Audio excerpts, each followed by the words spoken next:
Bago tayo magsimula mga kapatid, tayo po ay manalangin sa Panginoon. Hindi natin na kanyang presensya ngayong umaga. Hallelujah. Dakilang Diyos, pagpalang Ama, maraming salamat Lord muli sa araw na ito na pinagkaloob sa bawat isa sa amin. Kami po ay dinako mo ng ligtas sa lugar na ito upang mapagbalik ng aming mga papuring pagsamba sa iyo, O Diyos. Lord, sa umagang ito, kami po ay humihingi muli ng kahabagan na nanggagaling sa iyo, na ipatawad mo po, Panginoon, sa amin ang aming mga nagagawang pagkakamali. Mga kasalanan, O Diyos, na aming sinadya o hindi sinasadya, ay patawad mo po sa amin, Panginoon. At gawin niyo po kaming karapat-dapat, Lord, na humarap sa iyo sa umagang ito, na may malinis na puso at isipan, Lord. And Lord, sa umagang ito, Panginoon, humihingi po kami ng iyong pagsama, ang iyong banal na Espiritu, Panginoon, ang pumilos sa lahat ng bahagi ng aming gawain ngayong umaga, sa simula't simula, sa aming pag-aawitan, sa aming pagpupuri, pagpapasalamat sa iyo. We pray, Lord, that your Holy Spirit will flow in this place, will flow freely, Panginoon, at ikaw, Panginoon, ang aming mapapurihan, masamba, O Diyos, sa umagang ito. At dinadalangin po namin na ingatan mo ang aming mga kapatid na darako sa lugar na ito ng ligtas din, Panginoon, upang sama-sama kami na makapagpuri at makapagpasalamat sa iyo, Lord. And we pray, Lord, sa tao na gagamitin mo po sa aming harapan na mauusap ng iyong mga salita. Dago mo siya sa iyong likuran. Ikaw, O Lord, ang aming marinig. Ikaw ang magturo. Ikaw ang magbigay, Panginoon, ng iyong mensahe na magiging malinaw sa bawat isa, maintindihan ang bawat isa, O Lord, at may pamuhay namin ng Panginoon ang mga salitang nanggagaling sa iyo, O Diyos. And Lord, sa umagang ito, we offer everything sa iyo, Panginoon, ang iyong kalwalhatian lamang po, Panginoon, ang maitaas sa umagang ito.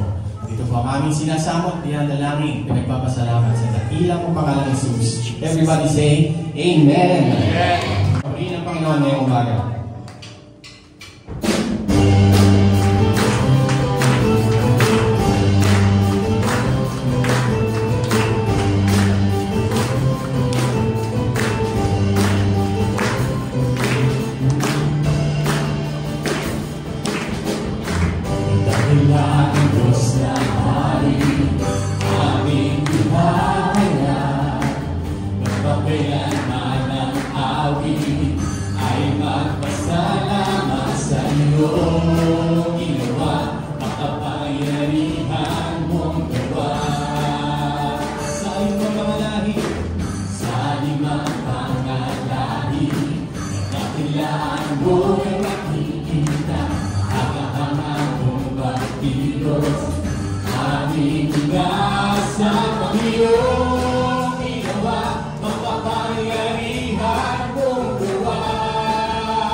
Diyos sa lahat ay ihahayag.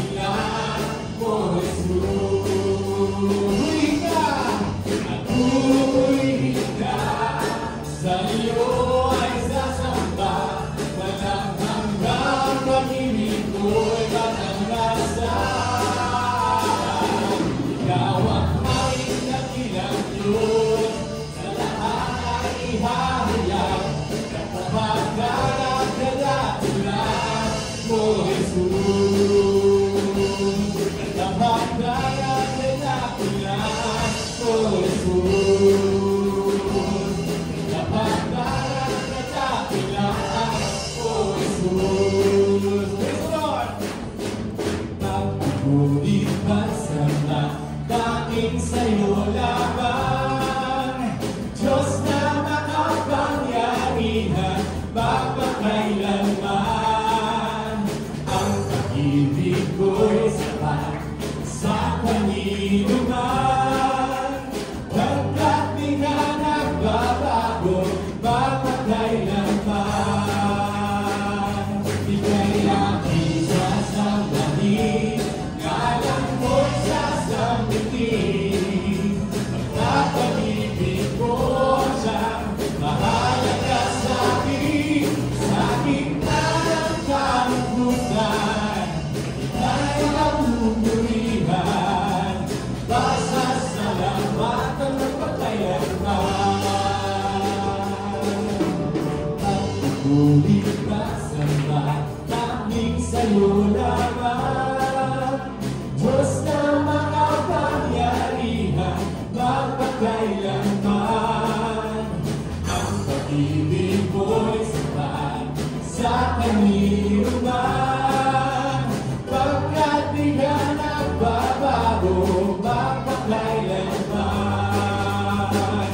Ika'y aking sasambahin, ngalan mo'y sasambitin. Pagpag-ibig ko siyang mahalaga sa'kin, sa gitna ng kalungkutan, ika'y papupurihan, pasasalamatan ng pagkayarman. Ika'y aking sasambahin, ngalan mo'y sasambitin. Pagkat pag-ibig ko ang siyang mahalaga sa'kin, sa gitna ng kalungkutan, ika'y papupurihan, pasasalamatan ng pagkayarman. Ika'y aking sasambahin, ngalan mo'y sasambitin. Pagkat pag-ibig mo ang siyang mahalaga sa'kin, sa gitna ng kalungkutan, ika'y papupurihan, pasasalamatan ng pagkayarman. Pasasalamatan ng pagkayarman. Pasasalamatan ng pagkayarman. Di ako mapapagod magpupuri sa'yo, pagkat ito ang nais ng kaluluwa ko. Di nagsasawa na sa'yo ay sumamba, pagkat ito ang kaluluwa ko sa'yo, Ama. Di ako mapapagod magpupuri sa'yo, pagkat ito ang nais ng kaluluwa ko.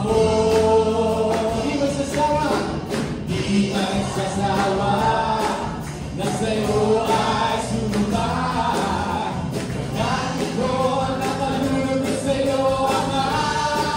Sumayaw, sumayaw!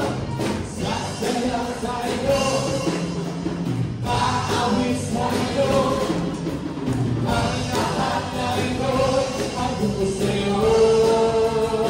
Sasayaw! Sasayaw sa'yo, aawit sa'yo, ang lahat na ito'y andun ko sa'yo. Minsan pa sasayaw sa'yo, sasayaw sa'yo, aawit sa'yo, ang lahat na ito'y andun ko sa'yo. Di ako mapapagod na magpuri sa'yo, pagkat ito ang nais ng kaluluwa ko. Di magsasawa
sa kalangitan. Aking kamay at itataas ka, pangalan mo luwalhatiin, pagkat ikaw ang Diyos ay dakila. Ang napag-asaya, pamigay papuri. Ang labis na galak, pupurihin ka sa bawat tutugan. Pupurihin ka sa bawat galaw. Itataas ang ngalan mo magpakailanman.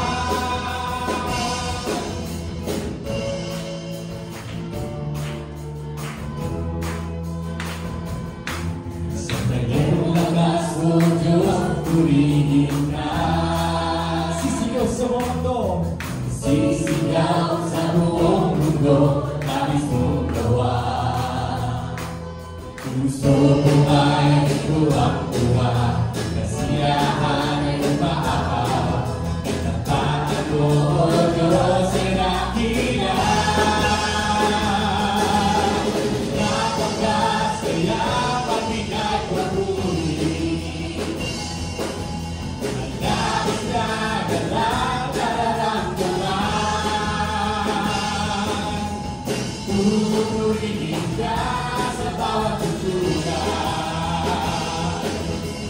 Pupurihin ka sa bawat galaw. Tatasan mo!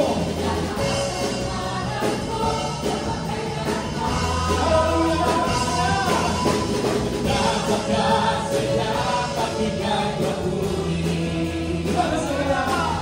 Ang labis na galak, pupurihin ka sa bawat tutugan. Pupurihin ka sa bawat galaw. Tatasan mo! Kalan mo pagpagkailanman. Napakasaya! Napakasaya, pagbigay papuri. Hallelujah! Ang labis na galak, pupurihin ka sa bawat tutugan. Pupurihin ka sa bawat galaw. Tatasan mo! Ang ngalan mo magpakailanman. Napakasaya, labis na galak, nararamdaman. Pupurihin ka sa bawat tutugan. Pupurihin ka sa bawat galaw. Itaas ang ngalan mo magpakailanman. Napakasaya.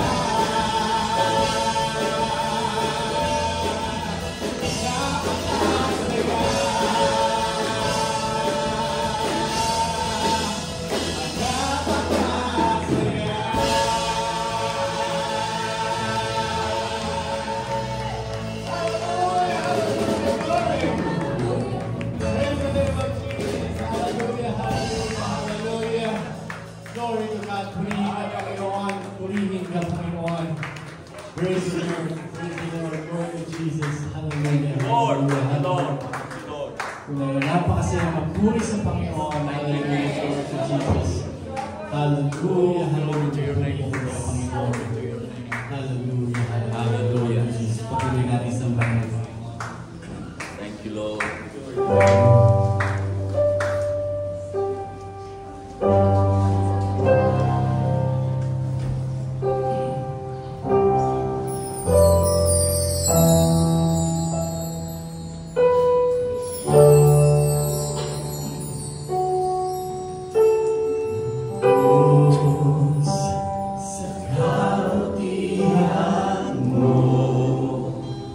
Ako'y narito upang magpuri sa iyo.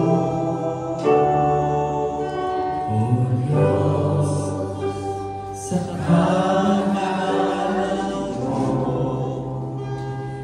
nalulugod ako, buhay ay iaalay ko. Ikaw lamang ang nagtiwala sa akin, O Diyos, kita bibiguin. Magpapataas sa'yo, mag-iikot ako, O Diyos, ay buti mo.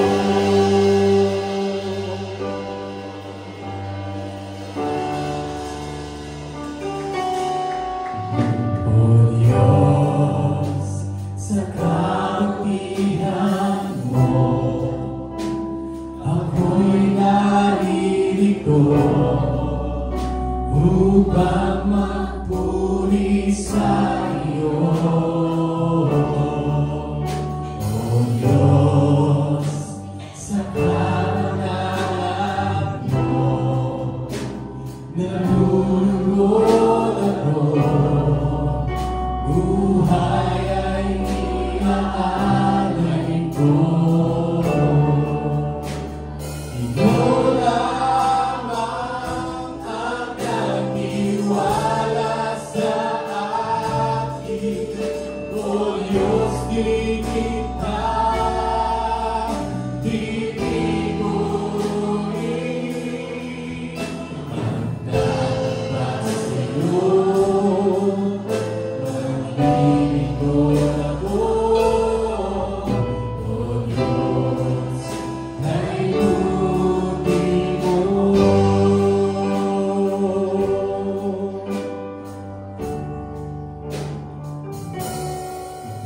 O Diyos, sa kabutihan mo, ako'y narito upang magpuri sa iyo. O Diyos, sa kabanalan mo, nalulugod ako, buhay ay iaalay ko. Ikaw lamang ang nagtiwala sa akin, O Diyos, di kita bibiguin. Magpapataas sa'yo, mag-iikot ako,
aking awitin, pag-ibig mo sa akin, Panginoon Jesus, purihin ka.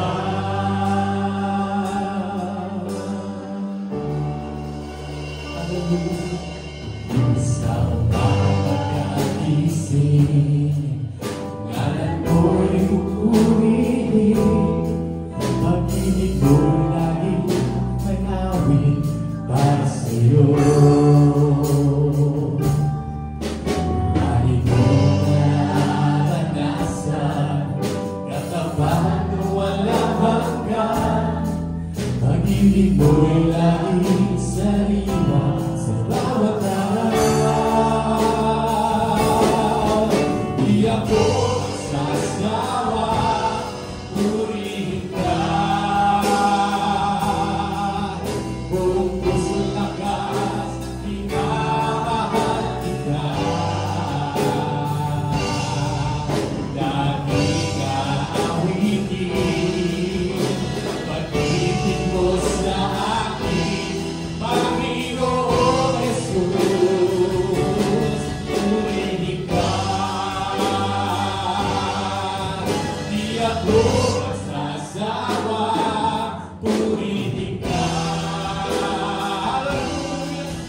Buong puso't lakas, minamahal kita. Laging aawitin, pag-ibig mo sa akin, Panginoon Jesus, purihin ka. Isa pa nga pag-ibig ang Panginoon, ako magsasawa, purihin ka. Buong puso't lakas, minamahal kita. Laging aawitin, pag-ibig mo sa akin, Panginoon Jesus, purihin ka. Di ako magsasawa, purihin ka. Buong puso't lakas, minamahal kita. Laging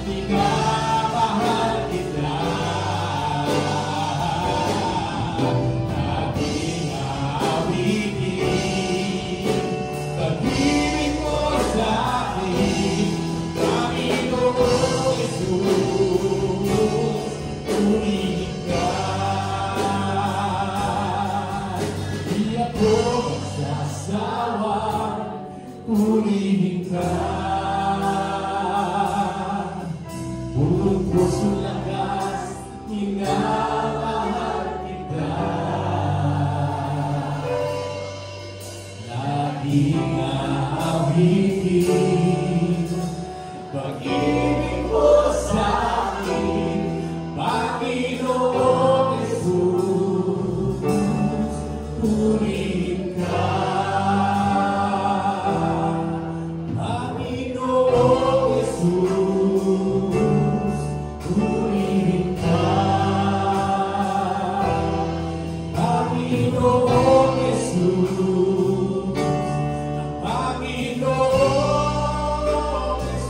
Jesus, Panginoon Jesus, purihin ka.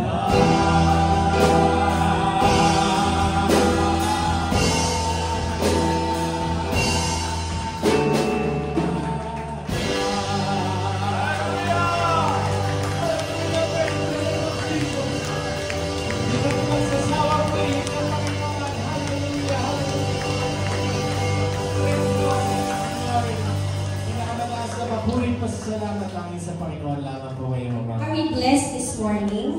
Amen. And this morning, habang tayo po ay nagbabalik sa ating Panginoon sa pamamagitan ng ating mga handog po, I'd like to encourage one another through this Bible verse. In the book of Job, chapter 1, verse 20 to 21, sabi dito, "At this, Job got up and tore his robe and shaved his head. Then he fell to the ground in worship and said, Naked I came from my mother's womb, and naked I will depart.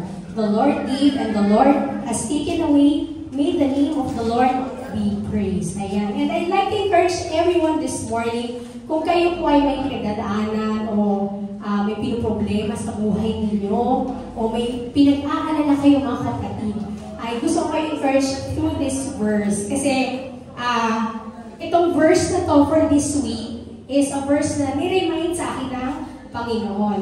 So, kung nandito po kayo ng overnight, alam niyo na po yung balita na nung Lunes po, 15 years ago, I prayed for a job. Nung po panahon na kami ay WW ni Brother Dong. Ano po yung WW? Wala. Ayan. So, 15 years ago, I prayed for that job happening. And 15 years after, the Lord took it away from me. So, sabi dito, the Lord gave and the Lord has taken away. May the name of the Lord be praised. Kung ano man po kalagayan niyo mga kapatid sa oras na ito, huwag niyo pong pagdalawang isipan ang Panginoon. Amen? Kung ano po yung plano niya, minsan yung mga prayers natin na hihingi sa Panginoon, iba po ang kasagutan ng Panginoon. Amen? At hindi po natin talaga pwedeng lagyan ng kadahilanan yan o kung ano man, hindi yung pwedeng bigyan ng rason kung ano man yan. Pero, ito po ang i-assure natin sa bawat isa na kung ano man po ang plano niyan, yung plano lang ng Lord ang pinakamaganda para sa bawat isa sa atin. Amen?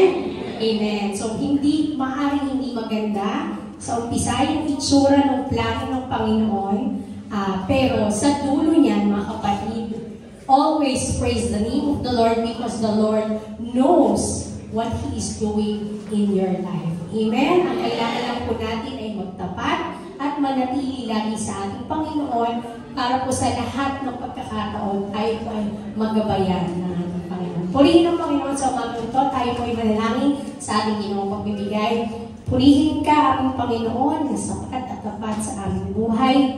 We praise you this morning, Panginoon, sa lahat ng tinatangkilik namin mula sa aming hininga, Panginoon, hallelujah, hanggang sa lahat ng bawat bagay na meron kami sa mga oras na ito. Itinataas po namin ang lahat ng mga handog at ito po na pinagkalugod sa amin at naway magamit po ito, Panginoon, sa ikalalagupan na iyong gawain. Pagpalain mo ang bawat isa na nabigay, bless the work of their hands, Panginoon, at gayon din sa kanila na nais po na makapagbigay sa iyo, Panginoon, ay pagkalooban mo sila ng higit pang pagtatapat sa iyo at trust, Panginoon, that they will be able to give also kung paano ninanais ng kanilang puso, O God. Salamat, Panginoon, sa ipupulit pa sa salamat. In Jesus' name we pray. Amen. And are we ready, mga kapatid, for this morning sa message po ng ating Panginoon? Amen. Tagabit po natin ang mga gawa ng Panginoon. Tawagin po natin si Elder Gallo. Salita ng Diyos sa aklat ng unang Pedro, 1 Peter chapter 5, verses 5 and 6. Gayon din naman, kayong mga kabataan ay magsisuko sa matatanda. Oo, kayong lahat ay mga bigkis ng kapakumbabaan, na kayo-kayo'y maglingkuran, sapagkat ang Diyos ay sumasalangsang sa mga palalo. Pasinin po natin yung salitang iyon. Sapagkat ang Diyos ay sumasalangsang sa mga palalo, dapat nagbibigay ng biyaya sa mga mapagpakumbaba. Kaya kayo'y magpakababa sa ilalim ng makapangyarihang kamay ng Diyos upang kayo'y kanyang itaas sa kapanahunan.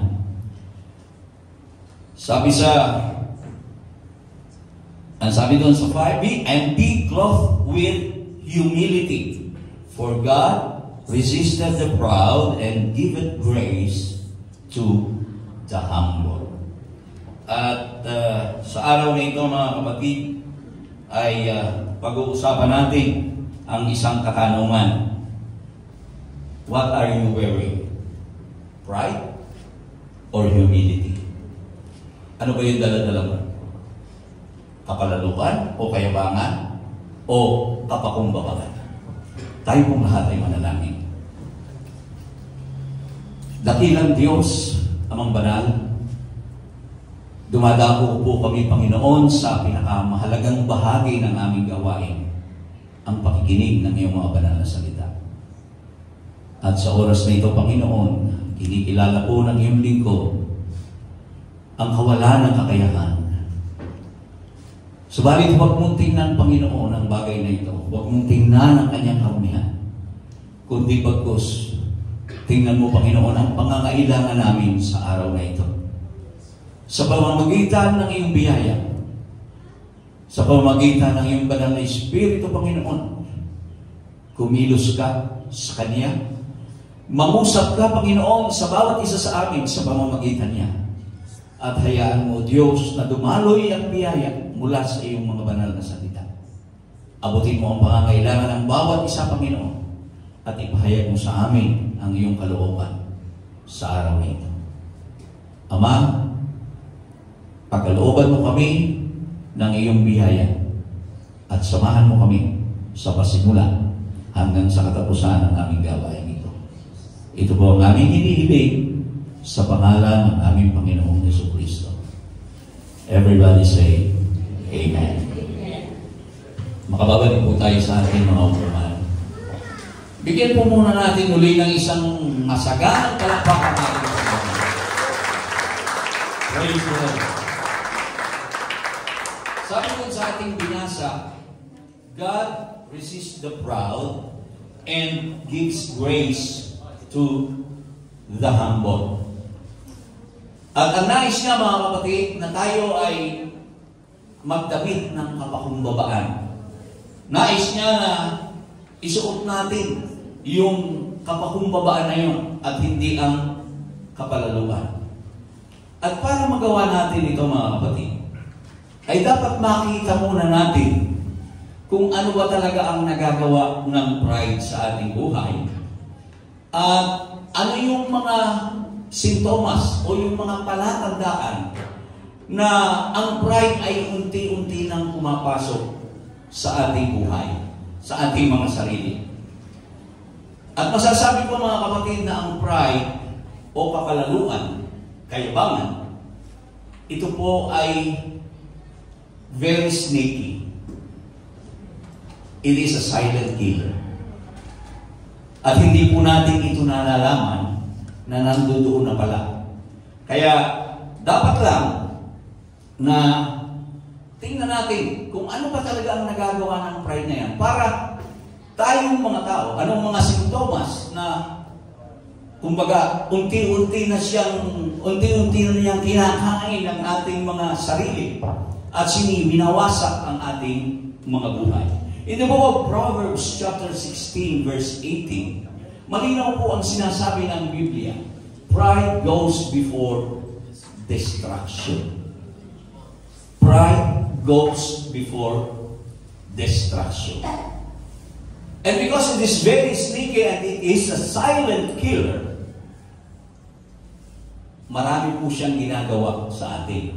Unang-una, pride kills our relationship with others. Isa yan na sumisira sa relasyon natin sa ating kapwa. O paano nangyayari yan?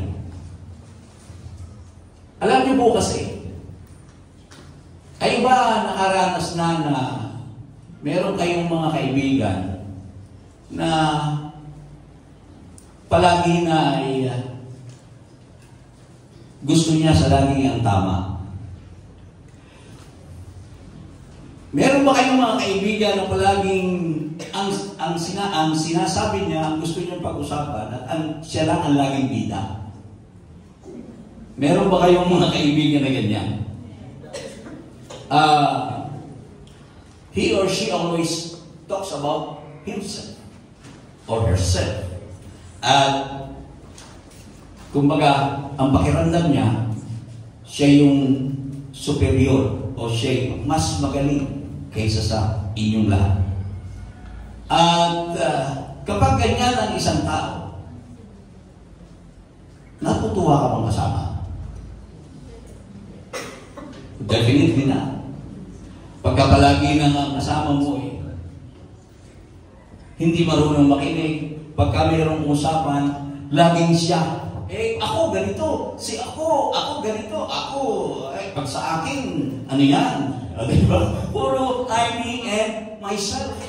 At pagka ganyan ang kasama mo, ano ang mangyayari?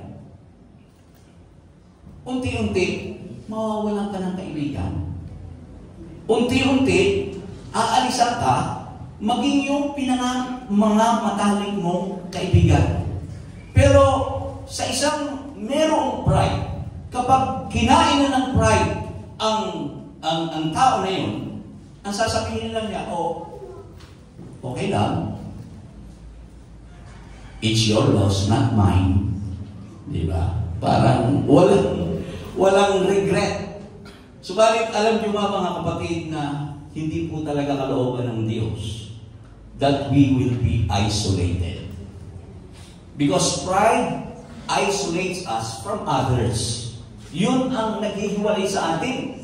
At malinaw ang sinasabi in the book of Ecclesiastes chapter 4 verses 9 to 12. Ang salita ng Diyos ay nagsasabi na talagang kailangan natin ng kasama. And as a matter of fact, nung lalangin ng Diyos ang unang tao, iginawa siya ng kasama.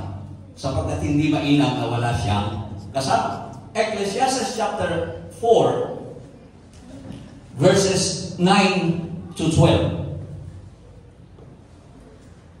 Hindi ko ba na-examine? I'm sorry. Dito na lang.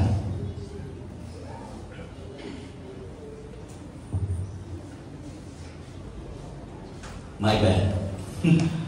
My bad. Hindi ko pala naibigay sa ating kapatid. Okay. Ecclesiastes chapter 4 verses 9 to 12. Ang sabi dito, dalawa ay maigi kaysa isa, sapagkat sila'y may mabuting kagantihan sa kanilang gawa. Sapagkat kung sila'y mabuwal, ibabangon ng isa ang kanyang kasama. Ngunit sa aban niya na nag-iisa, pagka siya'y nabuwal at walang iba na magbangon sa kanya, muli kung ang dalawa ay mahigang magkasama, maiinit nga sila.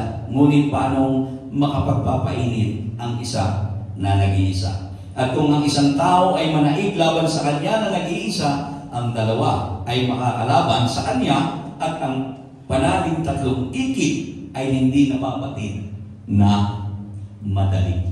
So dito makikita po natin that God doesn't want us to be isolated. Gusto niya na tayo, we belong to a community, a church community, right? Hindi naman talaga po pwedeng wala tayong lahat ng kasama mo sa church galing sa'yo. Hindi naman talaga po pwedeng gano'n. Kinakailangan talaga na meron tayong magandang relasyon sa ating mga kapatid. At yan ang isa sa sumisira sa bagay na yan kapag napasok ka na ng pride. Yun po yung nagagawa noon. Yung bang palaging ikaw yung tama, palagi na lang pagka may usapan, ikaw yung bida-bida. Pagka mayroong mga may problema, parang ikaw lang yung may magandang solusyon.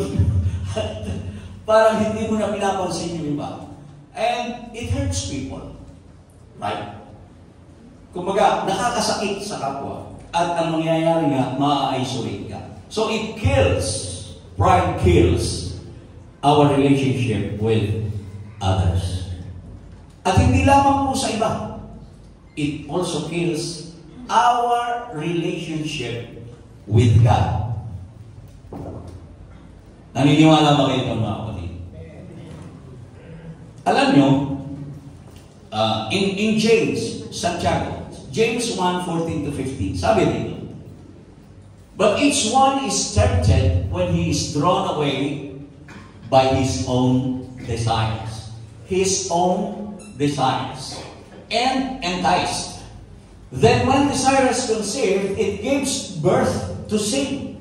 And sin, when it is full grown, brings forth death. Dito, sa talatang ito mga kapatid, ay makikita po natin yung self-interest. Which is, I would say, masasabi ko na self-interest is at the center of all sins. Yung bang wala kang iniisip kung hindi ang sarili mo. At dahilan dyan, yung lahat ng mga ninanais, we center our desires on ourselves, not on God's. Hindi sa Diyos. Kumbaga, ikaw yung klase ng tao na hindi mo hinahayaan na ang salita ng Diyos ay maghari sa iyo o ang Diyos ay maghari sa iyo kung hindi ikaw yung self-will na tao. Ang iniisip mo lang palagi ay ang sarili mo. Gusto ko eh. Ito yung gusto ko. Hindi mo iniisip kung gusto ba ng Diyos yun. Kaya kung ikaw ay isang Kristiyano na self-will at hindi mo kailanman kinukonsulta ang Diyos, wala kang sinusunod kung hindi ang sarili mong kagustuhan, then it will destroy your relationship with God. Amen. Kaya nga, ano ang mangyayari? Dahil natin sa iyong sarili, your own desires. Desire mo yun eh, gusto mo yun eh. Ito yung gusto ko. Hindi mo i-consider kung okay ba sa Diyos ito. But I like this. Gusto ko itong gawin. At ang sabi doon, your own desires, yun ang nagkukonsin ng kasalanan. At kapag ang kasalanan ay lumala, yun ang magdadal sa iyo sa kapahamakan. Palakpakan natin ang ating Panginoon. So, pride kills relationship with others, with God, and pride kills our ability to grow. Diba? Kapag ikaw ay sobrang pride, you don't want to listen to anybody. You don't want to learn because you feel you are sufficient enough. Okay na yan. Pagka pinangalanan mo, alam ko na yan. Alam ko na yan. Di ba? Merong mga ganun eh. Kapag sinabihan mo, siguro Brad, baka ginawa ko na yan. Di ba? Kasi ang pakiramdam niya, lahat ng kanyang ginagawa ay tama. Kaya hindi siya lalago. Ikaw ba naman? Paano kang lalago kung hindi ka na nga nag-aaral at iniisip mo na, nabasa ko na nga lahat yan. Biblia, cover to cover. Ano pa ba naman yan? Ang tanong doon, nabasa mo ba? Ang tanong, naintindihan mo ba? O naunawaan mo ba yung binasa mo? Maraming ganyan eh. Pagdating sa Biblia, naalala ko nung araw, when I was still driving my taxi, nagtataxi ko ako. Meron akong nakasakay na isang tao, nakita yung Bible doon sa dashboard ng aking sasakyan. Sabi sa akin ng tao, Biblia ba yan? Sabi ko, binabasa mo ba yan? Ganun ang bahan sa akin. Sabi ko, opo. Kaya nga po natin yan, pagka wala akong pasahero at ako'y namamahinga, yan po yung aking binabasa. Naiintindihan mo ba naman yan? Yung bakit sa akin. Sa tema ng kanyang pananalita, para bagang napakagaling. Yun sa kanya. Kapag ikaw'y naniniwala na ang Diyos ay nasa lahat ng dako. Yun po, sinasabi ng Biblia. Sabi, wala ka pala ng kaalaman sa Biblia. Yun ang bagay sa akin. Wala ka pala ikang kaalaman sa Biblia. Ang ibig mong sabihin, natatapakan mo ang Diyos. Kasi nasa lahat daw ng dako. Ang ibig mong sabihin, natatapakan mo ang Diyos. Hindi ako inangiti. Sabi ko hindi po. Sabi mo, nasa lahat ng dako. Di dahil sa paanan mo yan. Di natatapakan mo. Sabi ko yun mo bang hangin ay natatapakan niyo? Nararamdaman niyo ba na natatapakan niyo yung hangin? Di hangin yun eh. Hindi nga nakikita yun. Yun po ang Diyos, hindi nakikita. Pero nararamdaman. Di ba? Siya yung isang espiritu, nasa lahat ng tao. Eh, piniloso ko na rin. At dahilan mo sa siya ay Diyos, ay pag tumapak ho ako, madali ho siyang iiwas. Kasi makapangyarihan siya. Piniloso ko na rin. Sapagkat piloso ko eh. Piloso ko yun. Sabi niya, naniniwala ka ba ika na kaya gawin ng Diyos ang lahat ng bagay? So, pride kills our relationship with others, with God, and it kills our ability to grow. Kung bakit ganon, yun nga yung sinasabi natin kanina, na kung ikaw ay iniisip mo that you are sufficient enough, iniisip mo na alam mo na, you're good enough, then hindi ka talaga mag-aaral at hindi ka makikinig kahit kanino. Ang palagi mong pinakikinggan yung sarili mo, and that's pride. Yun yung silent killer na talagang papatay sa'yo, magdadala sa'yo sa kapahamakan. At maging, kapag pumasok na yung pride sa'yo, lalo na sa mga Kristiyano, maging yung mga katuruan ng ating Panginoong Jesucristo, hindi mo na rin susundin. At palagi, anything na nangyayari sa buhay mo, you just carry it by your own shoulders. Sarili mo lang. Hindi ka, ayaw mong, hindi mo na mapakinggan yung mga itinuturo ng ating Panginoong Jesucristo. Pag mayroon kang problema, sige lang, gawa ka ng gawa. Kaya ang mangyayari tuloy, napapahama. Matthew chapter 11 verse 28 to 30. Ito po yung pangako ng Diyos sa atin. Sabi niya, "Come to me all you labor and are heavy laden, and I will give you rest." Bibigyan kita ng kapahinga. Take my yoke upon you and learn from me. Learn from me. At kung hindi po natin ito nagagawa, because of that pride na sumisira, the silent killer na unti-unting umawasak ng ating mga sarili, hindi mo na talaga ibibigay yung mga kabigatan mo sa Diyos. At gagawa ka palagi ng kaparaanan na kung minsan, yung mga paraan na ginagawa mo ay taliwas na sa kalooban ng Diyos. At ang nangyayari, lalo ka lamang napapahamak. O di ba? Maraming nagmamadali yumaman. Kasi nga, hihirapan. Nagmamadali yumaman. Eh, yung isang kaibigan o kaopisina ng aking asawa, natanggal siya sa Mercury dahil sa online gaming. You could just imagine that. Kasi gusto yumaman. Gusto magkapera. Minamadali ang pagyaman. Eh kung nahihirapan ka, sabi ng Panginoon, ibigay mo sa akin yung kabigatan mo. I will give you rest. Mag-aral ka sa akin. So tanungin mo ang Diyos, Lord, paano ba ako yayaman? Eh mayaman ang ating Ama. And He can give us everything in the right way. Diba? Eh kaya lang, yun nga. Nanloloko pa. Ang nangyari, nanloko pa. Tumawag sa aking may bahay. Matagal nang retire ang aking may bahay. Tinawagan at nanghihiram ng pera. So pinahiram. Pagkatapos, nangako na sa ganong panahon magbabayad. Hindi naman nagbayad. Pagkatapos tumawag ulit. Naumutang na naman. Sabi ko sa aking may bahay, aba, ay mag-isip-isip ka. Mukhang hindi na yata tama yan. Baka niloloko ka na niya.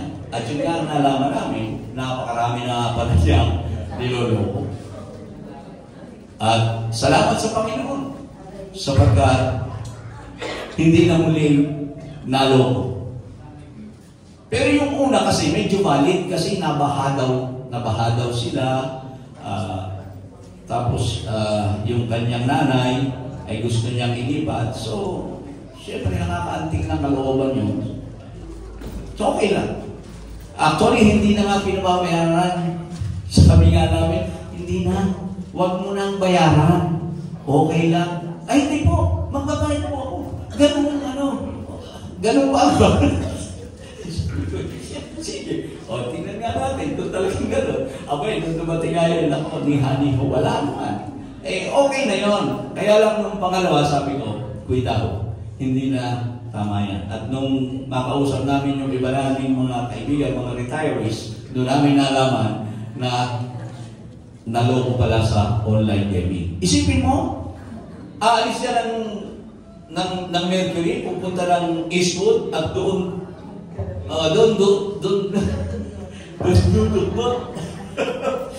So, ang nangyari, may kaya po yun. Naubos yung kanyang lupa sa Batangas. Taga Batangas daw buti na lang hindi ito sa amin. Malayo sa amin. Naubos yung kanyang mga lupa at yun, nahiwalay doon sa kanyang asawa. You could just imagine kung ano ang nangyari because of that. Because yung sarili niya ang kanyang iniisip. Full of pride. Ayaw niya magpaturo. Ayaw niyang kilalanin yung mga katotohanan na itinuturo ng Diyos para sa atin. So, kinakailangan makita natin yung pride, kung ano ang nagagawa nito sa buhay natin. At kapag nakita natin yun, that's the time that we should move to a place called humility. Yan. Punta tayo doon sa humility. Para, ang sabi kasi doon sa ating binasa, God resists the proud and gives grace to the humble.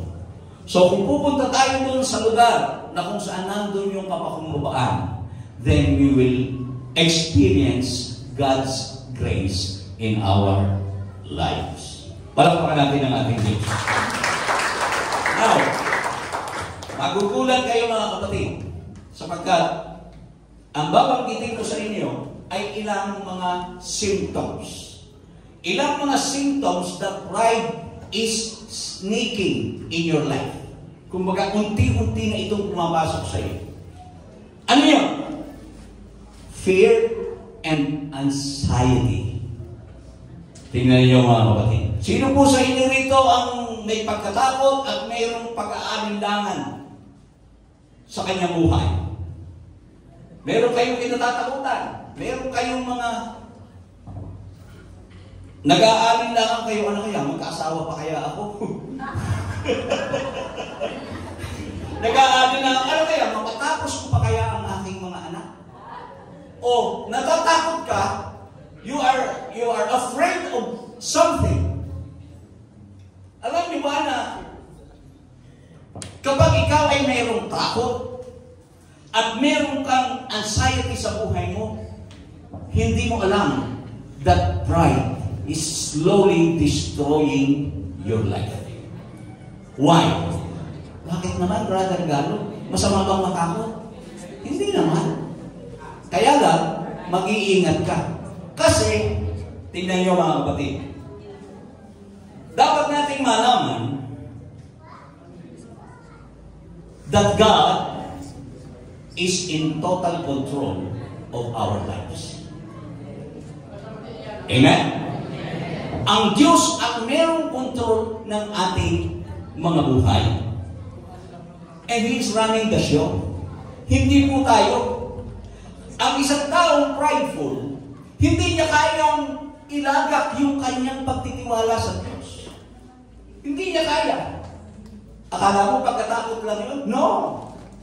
Hindi lang takot yun. That's pride.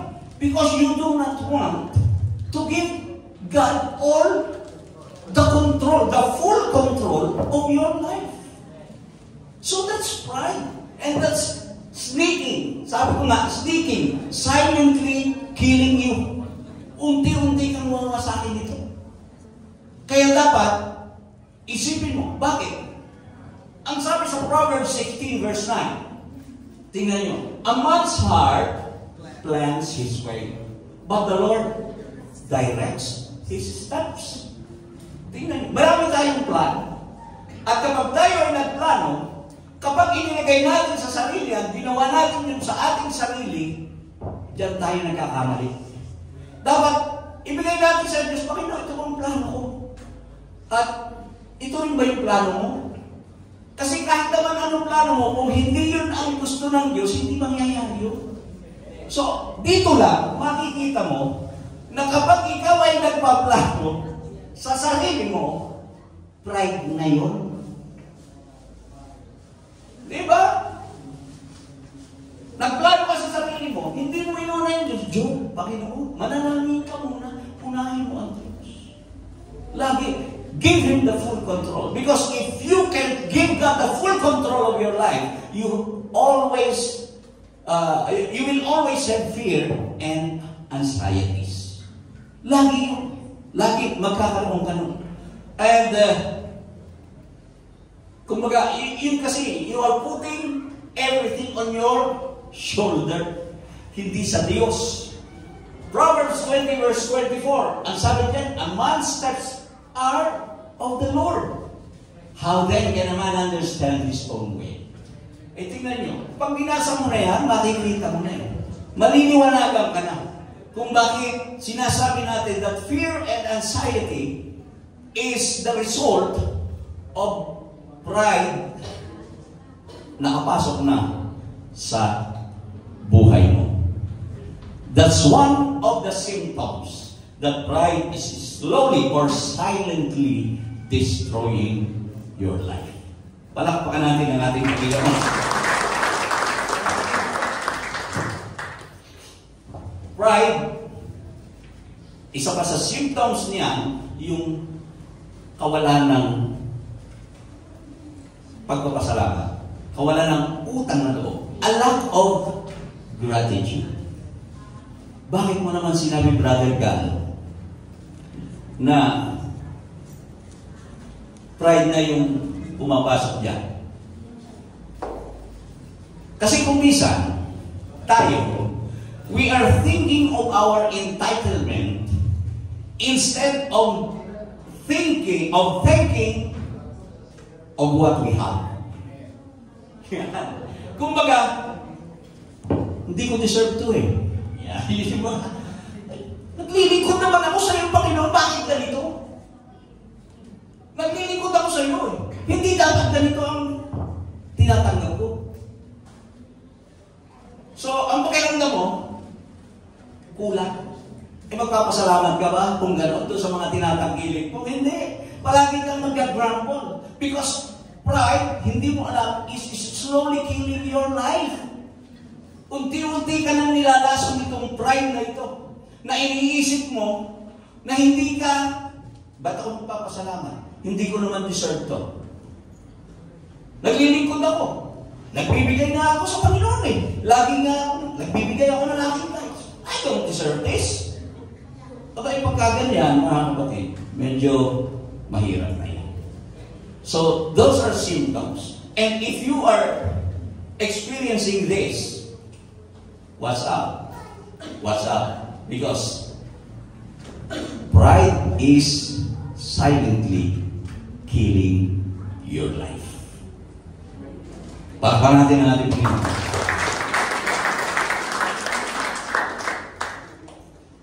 Hindi ka marunong magpasalamat. Eh, ano ang resulta? Magkakasala ka. Eh, sabi sa Romans 6:23, ang kabayaran ng kasalanan ay kamatayan. Subalit, ang kaloob na walang bayan ay buhay na walang hanggan kay Kristo Jesus na Panginoon natin. Amen. So, malinaw. Because, ang pakiramdam mo, you don't deserve that. If you are listening to our Bible study, meron pong relasyon ang ating tema doon sa ating Bible study. Tingnan nyo ang nangyari. Ang mga Israelita nung alisin ng Diyos sa Ehipto, nagrereklamo sila. Nagrereklamo sila nung sila'y wala nang makain. Inalis mo kami dito. Ginuto mo kami. Mabuti pa ka sa Ehipto. Nakakain kami ng karne. Eh dito, puro mana. Okay, if you just imagine, hindi sila nagpasalamat doon sa kanilang kung ano meron sila, bagkos ang hinahanap nila yung kanilang entitlement. We're not entitled. We don't deserve this. Ang ganda ang buhay namin sa Egypto, pero dinala po kami rito sa ilang para lang lutumin. O diba? Yun ang nangyari. At isa sa nangyayari sa atin na hindi rin tayo, kumbaga, iniisip natin na tayo ay hindi ang Diyos kung hindi tayo. Kung bakit kinakalimutan natin na lahat ng nasa sa atin, ang Diyos naman ang nagbibigay. Kaya nangyari kay Pharaoh of Egypt, ibinagsak siya ng Panginoon. Diba? Ganon din ang Tyre. Ang Tyre, masyado nilang sinampalatayanan naman yung kanilang beauty, yung kanilang kagandahan. Nakakalimutan nila na mayroong Diyos na siyang nagtataas at siyang nagbababa. So, kapag hindi ka marunong tumanaw ng utang na loob, ang nangyayari niyan, ikaw ang magtataas sa sarili mo. Makakalimutan mo na mayroong Diyos na nagtataas at siyang nagbababa. Amen? Palampakan natin ang ating Panginoon.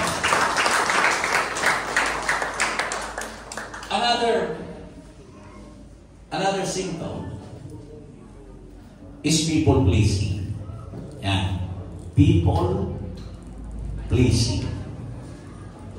Ang pride, mga kapatid, yun po yung tayo na tumitingin tayo sa paligid at tinitingnan natin ang mga tao na tayo ay papurihan. Imbis na ang Diyos. Okay? Pag ang iniisip natin yung ating sarili palagi, na gusto natin na yung ibang tao ay talagang purihin tayo. Hindi na natin iniintay yun at kung minsan tayo na mismo ang pumupuri sa ating mga sarili. Di ba? Madalas siya. Madalas ganyan. At yun yung mga sintomas na talagang unti-unti ka lang kinakain ng pride.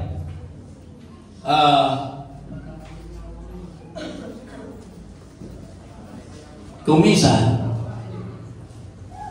dahilan sa gusto mo na ikaw ay makita, pag may party, grand entrada. Pag mayroong party, para manotice ka ng iba, at ikaw ay so, magpapahuli ako para makita nila kung gaano kaganda yung isusuot kong gown. Kung gaano kaganda yung aking, para makita nila na hindi basta-basta. Di ba? Meron ganyan eh. Kung minsan iniisip natin, kasi gusto natin na i-please natin yung iba doon sa ating, at hindi ang ating Diyos. Ay sinasabi nga natin, ang Diyos naman kasi ang nagtataas, siya rin ang nagbababa. Kaya nga, kung minsan, tayo, kapag kinakain na ng pride ang ating mga sarili, tayo na ang nagtataas sa ating mga sarili. At napakadelikado po niya. Si Pablo, mga kapatid, bagamat pwede niyang itaas ang kanyang sarili bilang isang Kristiyano, hindi niya iginawa yun. Ang sabi niya in Galatians 1:10, sabi niya, "For do I now persuade men or God? Or do I seek to please men? For if I still please men, I would not be a bondservant of Christ." Bilang Kristiyano, mga kapatid, ang dapat lagi natin talagang itinataas at piniplease, walang iba kung hindi ang Diyos, hindi ang mga tao. Tandaan po natin yan. At ayun nga sabi ni Apostol Pablo, kung hindi ko itataas ang Panginoon at magpapalugod ako sa mga tao, hindi ko magagawa yung aking katungkulan bilang bondservant of Christ. Kaya nga ang sabi niya, doon sa isang salita, sa lahat ng mga makasalanan, ako yung pinaka. I am the worst among the sinners. At doon niya ipinapakita, kailanman hindi niya itinaas yung kanyang sarili.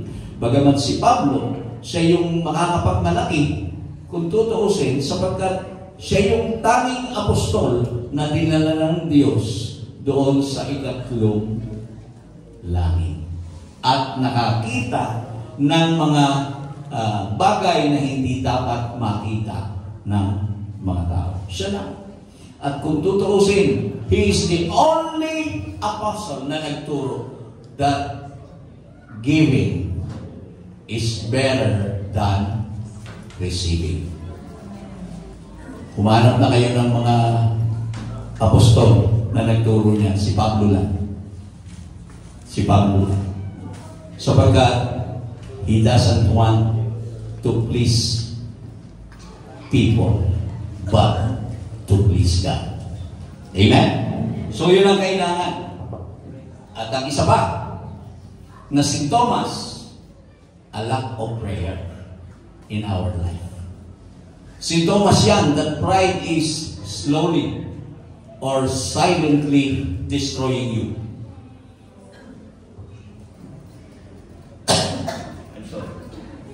Kung iniisip natin na everything is under our control, mananalangin ka pa ba? Di ba hindi na? Kadalasan, ang madalas manalangin, yung nangangailangan. Yan, palaging lapit ng lapit yan. Pero subukan mo. Huwag nawang mangyari sa atin na sumagana ang ating buhay at hindi na tayo nananalangin. Na iniisip natin na okay na tayo. Sapagkat kapag nangyari yan, unti-unti, hindi mo alam, pride na yan.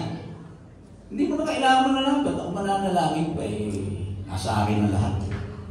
Di ba?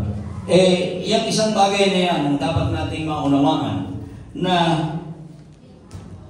kung iniisip natin na talagang we have all under control. Sabi nga, we have all under control. Certainly we will not talk to God.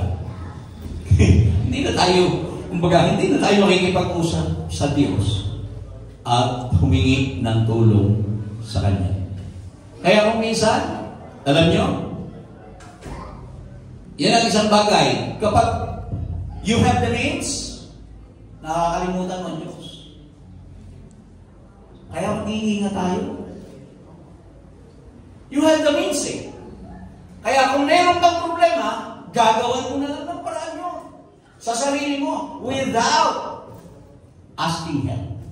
And that is a symptom that God is that pride is slowly or silently destroying you. Hindi natin ito nalalaman kung minsan. Akala natin okay yun. Pero kasi sabi nga natin, ang pride talaga, hindi mo alam na nandiyan na pala Hindi mo alam sa buhay mo. Kaya nga dinidiscuss natin itong mga sintomas na ito. Sana makatulong ito sa bawat isa sa atin. Baka nararanasan na natin ito. At pagdating sa huli, magsisi tayo. So napakahalaga. Ngayon pala, you can answer the question, what am I wearing? What are you wearing in your life? Pride or humility? So, nakita na natin yung mga sintomas at yung nagagawa ng pride sa buhay natin. Pag-usapan naman natin ngayon mga kapatid yung humility. Kasi ang humility mga kapatid, it is the big counter to pride. Yun ang pinakamalaking panlaban natin sa pride. Yung kapakumbabaan. Napakahalaga po ng humility. Kaya lang, kung minsan ito ay hindi nauunawaan, hindi masyadong nauunawaan ng iba, o nagkakamali sila ng pagtingin kung ang pag-uusapan ay ang kapakumbabaan. Some people think that humility is having a low view of ourselves or low opinion of ourselves. Kung minsan yun ang iniisip natin. Iniisip natin na pag tayo nagpakumbaba, ay iniisip natin ay mahina. Na hindi tayo, kumbaga, hindi tayo sapat. Yan. Subalit, ang humility mga kapatid, hindi po nangahulugan na wala kang halaga. Kung hindi ang humility ay yung titigilan mo o pipigilan mo na isipin ang iyong sarili at pasisimulan mong i-focus ang iyong attention at i-center mo yung iyong pag-iisip sa pagpapasakop sa Diyos. Kasi kung minsan, iniisip natin na kapag tayo ay nagpapakumbaba, ay mahina ka. Kumbaga, hindi ka sumasapat. But it's not. Ang humility ay yung itinataas mo yung iba, imbis na yung sarili mo. Uunahin mo yung iba na itaas. Sapagkat, ang sabi ni C.S. Lewis, nabasa ko po ito. C.S. Lewis is a writer, Christian writer. Marami siyang mga isinulat. At ang sabi niya, true humility is not thinking less of yourself. Pakinggan natin ha. True humility is not thinking less of yourself.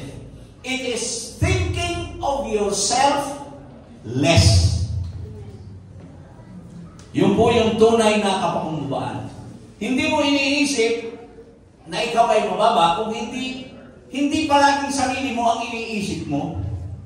Iniisip mo muna yung kapakanan ng iba. Iniisip mo muna ang Diyos.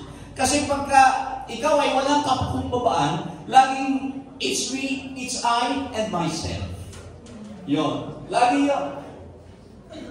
Makikinamang ba ako rito? Kung ako ba ay magsimba pagpapalain ba ako dyan? Kung ako ba ay magbigay, kikilalanin ba ako? Yun ang iniisip mo. Yung hindi mo iniisip, ang tunay na kapakumbabaan ay yung ikaw ang iniisip mo, pinofocus mo ang iyong attention sa Diyos at sa iba. Amen? Hindi lang sa Diyos kung hindi yung iba, yung kapakanan ng ibang tao. Alam nyo, mayroong mga tao talaga na sa kanilang hindi nila napapansin ay sinisira na talaga sila ng pride. Iniisip kasi nila, lalo na kung ang pag-uusapan yung entitlement, anong pangako ng Diyos sa atin?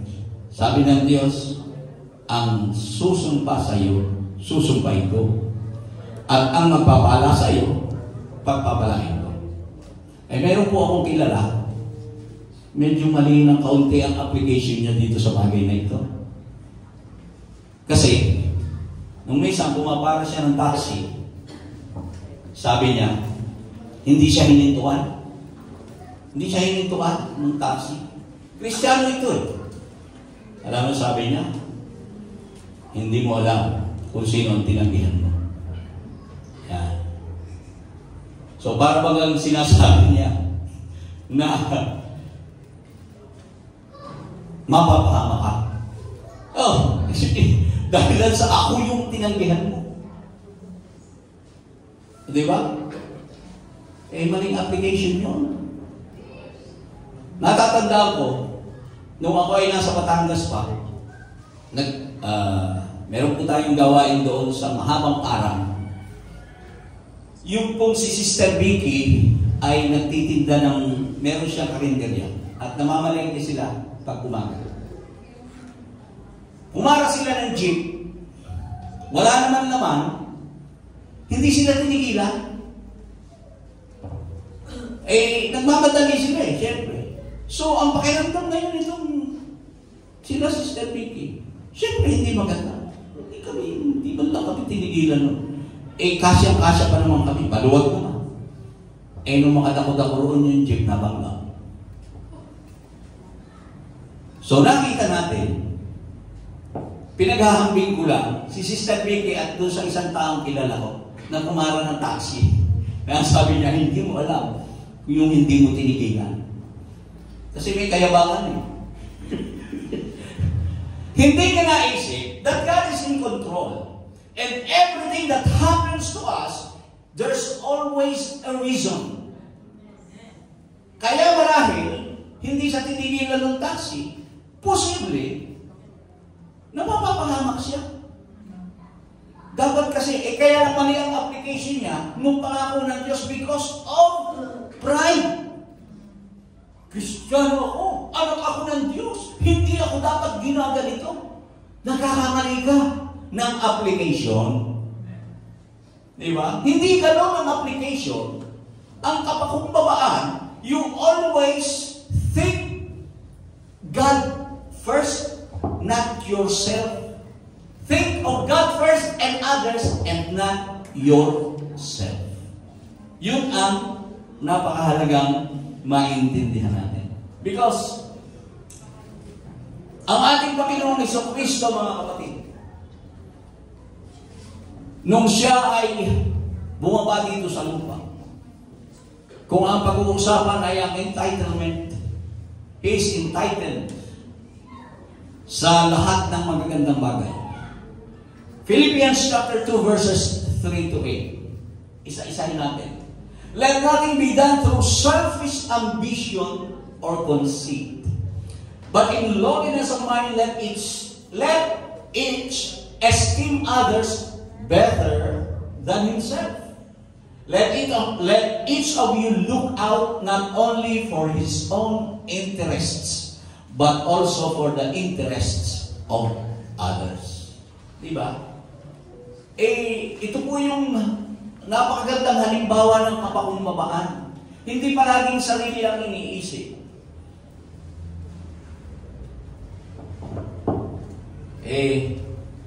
Meron talaga ako kailan talagang kinakain na talaga ng pride, hindi niya alam eh.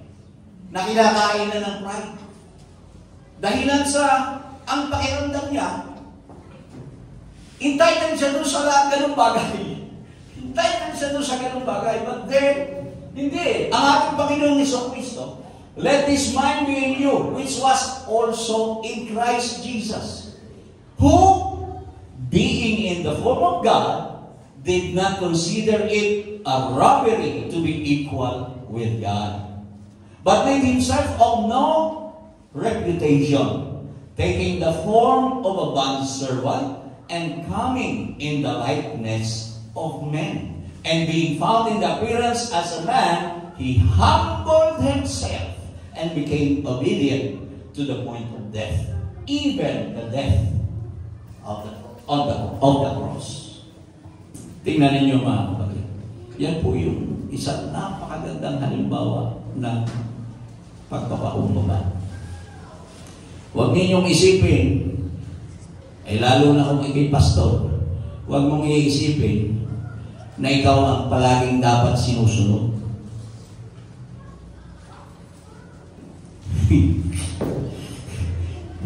Hindi pwedeng gano'n. Dapat i-consider mo ang ating Panginoong Jesucristo naglingkod, hindi pinaglingkuran. So ang inyong lingkod ay tagapanglingkod ninyo, mga kapatid. Huwag po kayo mag-isip na ako'y boss. Hindi po. At kahit na sinong tatayo rito, kahit na sinong namumuno ng isang iglesia, hindi kailanman nararapat na siya ay mag-isip na siya ay mataas. Sapagkat ang sabi sa Biblia, ang pinakadakila sa inyo ay siyang magiging tagapaglingkod ninyo. Kaya pagka ito, mga kapatid, kapag ako ay kinain na ng pride, huwag namang mangyari, ay boss na ang dapat tinginin niyo sa akin.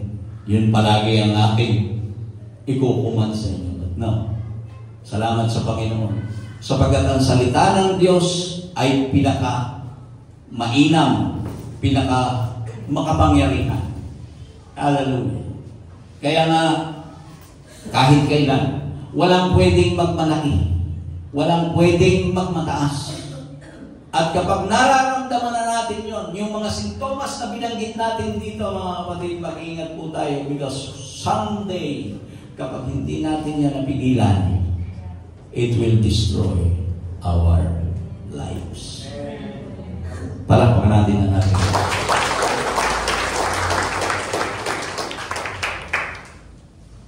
So, if humility is the big counter to pride, it protects us from it and takes us out of it. At para magawa natin yan, we must always spend time with God. Napakahalaga po noon, mga kapatid. Spend time with God in prayer para makita po natin, para hindi makapasok yung kayabangan, yung kapalaluan. Kung minsan, kapag tayo ay nakakaranas ng pagpapala, ay ang pakiramdam natin ay sumasapat na tayo. Pero tandaan natin, kahit kailan, wala pong nakasapat sa Diyos. Lagi po tayong kulang at magkukulang sa Kanya. Kaya kailangan tayo ay laging nagpapakumbaba sa Kanyang harapan. Ano man ang marating mo, ano mang tagumpay ang marating natin, ano mang tagumpay ang ibigay sa iyo ng Panginoon, manatili kang mapagpakumbaba sa Kanya. At ang Kanyang biyaya ay dadaloy ng patuloy sa iyo. Amen? Purihin ang ating Panginoon. Kahit kung lahat ay tumayo.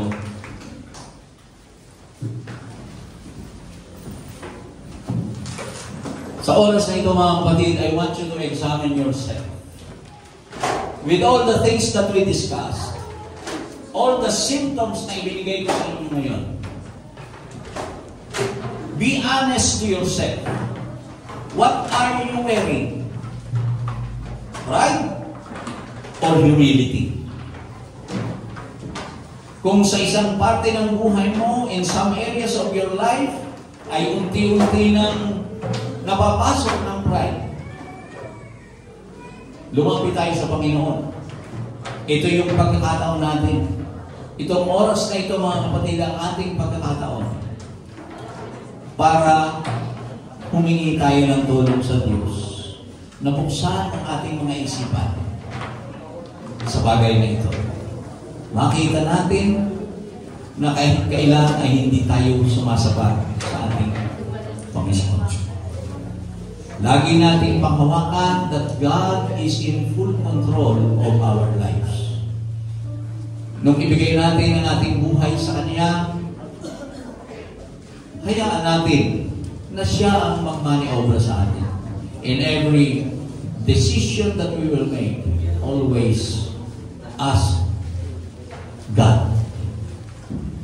Laging humingi tayo ng tulong sa ating Panginoon. Ano bang plano na naiisip natin, ikonsulta muna natin sa Diyos kung ito ay magiging kapakinabangan natin. Because I know kung gagawin natin ito, the grace of God will flow richly in our lives. Dadaloy ang Kanyang biyaya at ang pagpapala ay ipagkakaloob sa atin. Kung sa mga areas ng buhay mo, nakita mo sa ngayon na ito ay napasok na o pinasisimula ng sirain ng pride na yan, ihingi natin ang tulong sa Diyos na alisin natin, maalis sa atin. Huwag tayong magpalipig sa kaaway bagos umasa tayo sa ating makapangyarihan Diyos. Let us come to the Lord right now. Buksan natin ang ating mga puso sa Kanya. Siya ang nakatatalos ng ating mga kaisipan, ng ating mga puso. Kalaliman ng ating puso ay naaalok niya. Kaya Kaya naman sa oras na ito, open your hearts and mind to Him. Buksan mo ang iyong isip, buksan mo ang iyong puso sa Kanya, at hayaan mo siya sa ating kanila. Hayaan mo siya sa ating kanila. Baka mayroong mga bagay na nagagawa ka na produkto na ito ng pride na sumisira sa iyo. Magpasiyasat ka sa Diyos. Magpasiyasat ka. Ipasiyasat mo ngayong puso sa Kanya. If you still have the right heart right now, hallelujah. Tama natin palagi. I-attune natin ang ating mga puso sa ating Diyos. Hallelujah.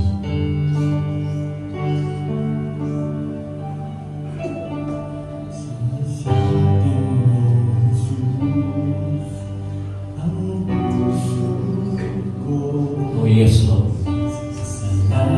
Panginoon, binubuksan namin sa iyo at sa oras na ito, aming mga puso. Tingnan mo, Panginoon. Ikaw ang nakatatanong. Kung merong mga bagay na narito na sinisimulan ng wasaking ng kapalaluan ng pride. Panginoon,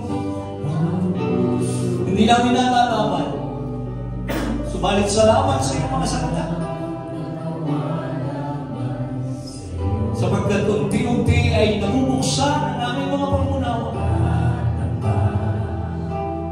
Hindi namin nakikita. Subalit salamat sa iyong mga salita.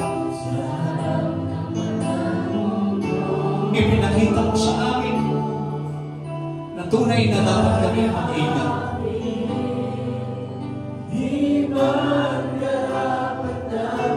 Yes, Lord.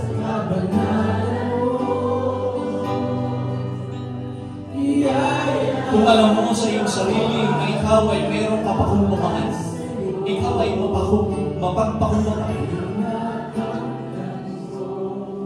Dapat yung tunay na kapakumbakan, true humility ang maranasan natin. Hallelujah.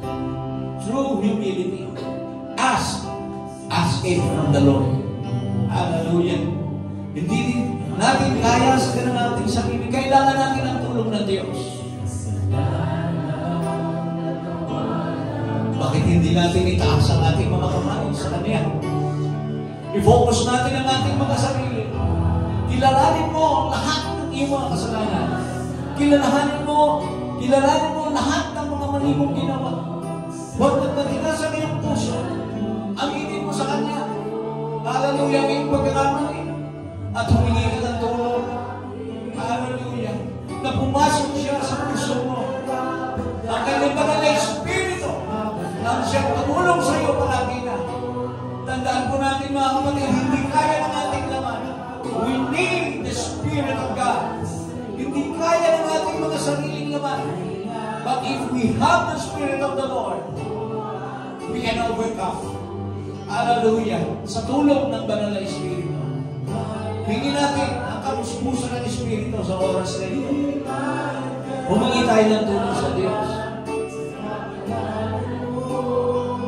Hilingin natin na maramdaman natin ang kanyang presensya, ang kanyang pag-ibig, ang kanyang paghimo sa ating lives. Huwag kang umalis sa lugar na ito na hindi nangyayari ito. Hallelujah. Bigyan mo ng kapanatagan ng iyong sarili sa bagay na ito. Sa pamamagitan ng Espiritu Santo. Hallelujah, na mararamdaman. Pagkapatunay na ikaw ay kanyang anak.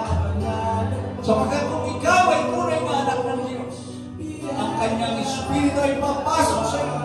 Kikilos sa buhay mo. Hallelujah. Hallelujah. Ask for the filling of the Holy Spirit. Right now. Come on. Come on, brother. Come on, sister. Ask for it, sir. Ask for the Holy Spirit. Ito ang makatutulong sa atin upang masakin natin ang pride na kumakain at sumisira ng ating mga buhay. It is the Holy Spirit that will bring us to the place called humility. Hallelujah. It is the Holy Spirit that will break the bondage of pride within you. Come on.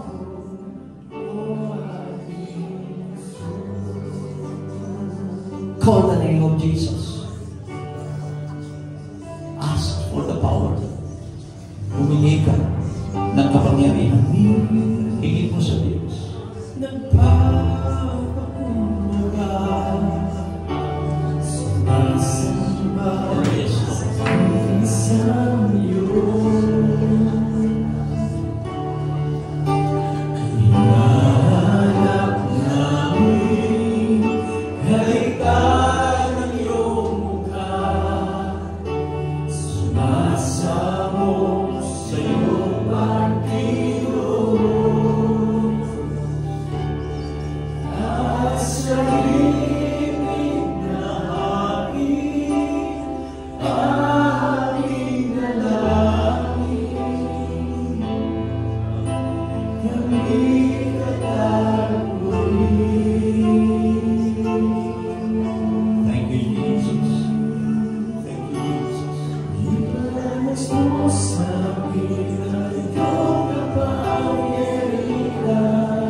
Let this be our prayer right now.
Siya ang magbibigay ng solusyon.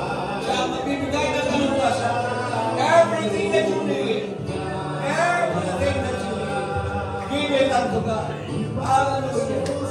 Oh, yes, Lord. Yes, Lord. Glory. Glory. Hallelujah. Purihin ang Panginoon. Purihin ang Panginoon.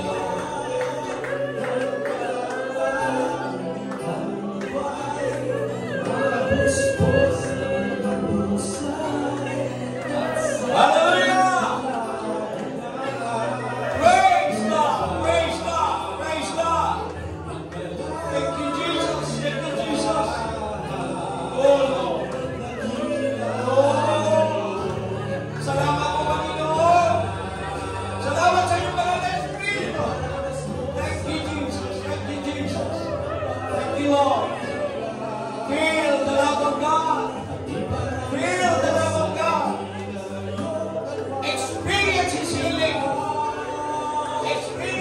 Lumamis ka.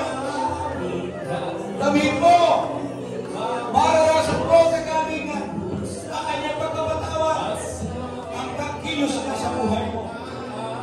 Hallelujah. Hallelujah. Maraming posible sa Kanya. Maraming posible sa Diyos. Ibigay mo, suko mo sa Kanyang lahat. Hallelujah. Hallelujah. Kapag ang Espiritu Santo ang pumila sa buhay mo, makikita mo ang malaking kaibahan. Makikita mo kung paano Kanya imanero, kung paano siya magmanyoobra sa buhay mo. Lahat ng mga iniisip mo dati, babaguhin niya yan. Hallelujah. Lahat ng Kanyang kalooban, yun ang Kanyang gagawin sa buhay mo. Hindi ang kalooban mo. Isuko mo sa Diyos lahat. Isuko mo sa Kanya lahat. Hallelujah. Kung meron kang kahilingan sa Kanya, umasa ka. Ibigay mo ang iyong buong pag-asa sapagkat siya may kontrol sa lahat. Huwag kang umasa sa tao sapagkat mabibigo ka lang. Umasa ka sa Diyos. Hallelujah. Para ka magtagumpay. Hallelujah. Hallelujah. Siya lamang ang dapat natin santigan. Siya lamang ang dapat natin asama. Hallelujah. Oh, thank you, Jesus. Kung sa nakaraang panahon, lahat ay pinapasan mo, pasimulan mo nang i-unload ang mga kabigatan mo sa Diyos. Simulan mo nang alisin ang mga kabigatan na nakapatong sa iyong mga balikat. Bagkos ibigay mo sa Diyos. Ibigay mo sa Diyos sapagkat nasa Kanya. Nasa Kanya ang kasagutan. Nasa Kanya ang katugunan. Nasa Kanya ang solusyon. Hallelujah. Hallelujah. Hallelujah. Oh, thank you, Lord. Thank you, Lord. Thank you, Lord. Salamat po, Panginoon. Maraming salamat sa iyong mga salita. Tunay na ikaw ay tapatan. Ikaw ay dakila. Ikaw ay Diyos na masasantigan. Ikaw ay Diyos na makapangyarihan. Purihin ang iyong makapangyarihan pangalan. Purihin ka, Panginoon. Purihin ka, Panginoon Jesucristo. Purihin ka. Hallelujah. Thank you, Lord. Thank you, Lord. Hallelujah. Palakpakan natin ang ating Panginoon. Come on, papurihan natin siya. Give the highest praise to God. Give the highest praise to God. Come on. Huwag ka tumigil. Just praise Him. Praise Him. Nagagaling sa puso. Sa pagbubuhay na nagagaling sa puso. Hallelujah. Hallelujah. Thank you, Lord. Thank you, Lord. Nais ko pong tawagin ang ating mga asal sa harapan. Meron po tayong Holy Communion. Muli, mga kapatid, nais ko pong magpaalaala na yun lamang po ang mga nabautismo na sa pangalan ng ating Panginoong Jesucristo ang hinihikayat natin na tumanggap ng ating Holy Communion.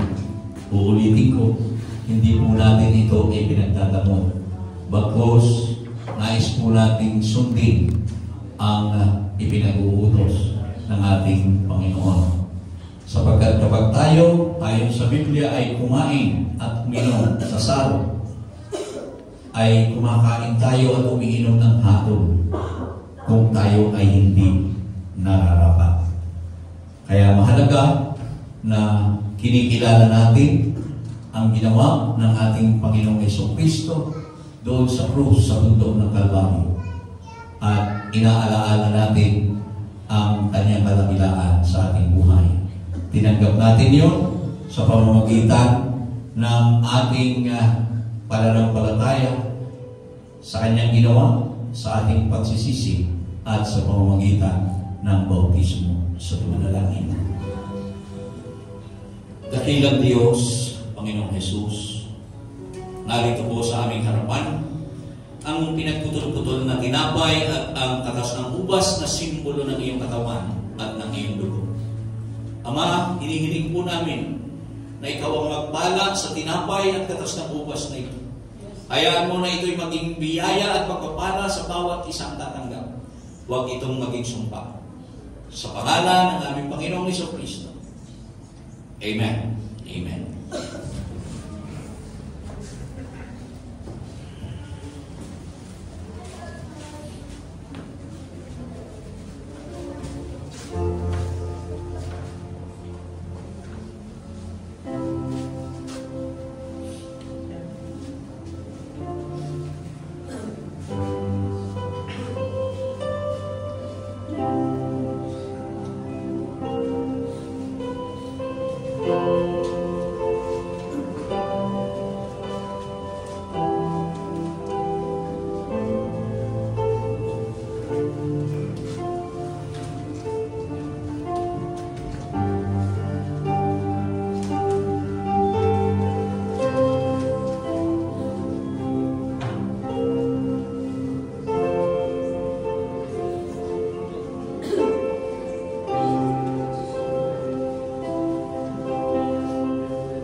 Sapagkat tinanggap ko sa Panginoon ang ibinibigay ko naman sa inyo, na ang Panginoong Jesus na gabing siya'y pagkalulaw ay dumampot ng tinapay, at nang siya'y makapagpasalamat ay kanyang pinagputol-putol at sinabi, ito'y aking katawan na pinagputol-putol dahil sa inyo.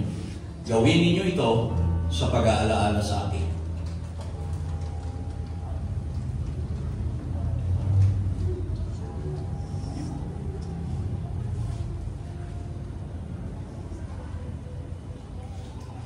At gayon din naman, hinawakan ang sarong pagkatapos ng makahapon na sinasabi, ang sarong ito ay siyang bagong tipan sa aking dugo. Gawin ninyo ito sa tuwing kayo magsisinom sa pag-aalaala sa akin. Purihin ang Panginoon. Hallelujah. Dakilang Diyos, maraming pong salamat sa iyong kabutihan. Salamat po, Panginoon, sa mga salita na naibahagi sa araw na ito. Panginoon, hayaan mo na ito ay maging inspirasyon ng bawat isa. Ito ang aming maging patnubay, Panginoon, sa aming patuloy na paglilingkod sa iyo. At huwag mong hayaan, Panginoon, na wasakin kami ng kapalaluan sa aming mga buhay. Ang mga sintomas na aming narinig, Panginoon, ay maging palatandaan ng bawat isa kung ito ay unti-unti nang nakakapasok sa aming mga buhay. Kaya nga po, Panginoon, tulungan mo kami, huwag mong pabayaan ang bawat isa sa amin. Patuloy kaming maging mapagpakumbaba sa iyong harapan, sa aming kapwa, at sa lahat ng mga tao. Umaasa po kami, Panginoon, na ikaw ang mag-iingat sa aming pansamantalang pag-iwahiwalay. Ikaw ang pumatnubay sa bawat isa, magkaloob ng lahat ng aming mga kailangan, at patuloy mong kaming ibalik sa aming mga susunod na gawain na lagi na ay nagtatagumpay. Sa iyo ang lahat ng papuri, lahat ng kaluwalhatian at pasasalamat. Sa pangalan ng aming Panginoong Jesucristo. Amen. Amen. Tanggapin po natin yung basbas ng ating iglesia at kapus-tapusan mga kapatid, paalam na, mga pakatibay kayo, pagpalain ng Diyos ang inyong mga hanap buhay, lutasin ang inyong mga problema, at ang kanyang biyaya, ang kanyang mapayapaan, ang pakikipisa ng banal na Espiritu ay sumainyo na lahat. Tayo lahat ay magkamayan sa Panginoon.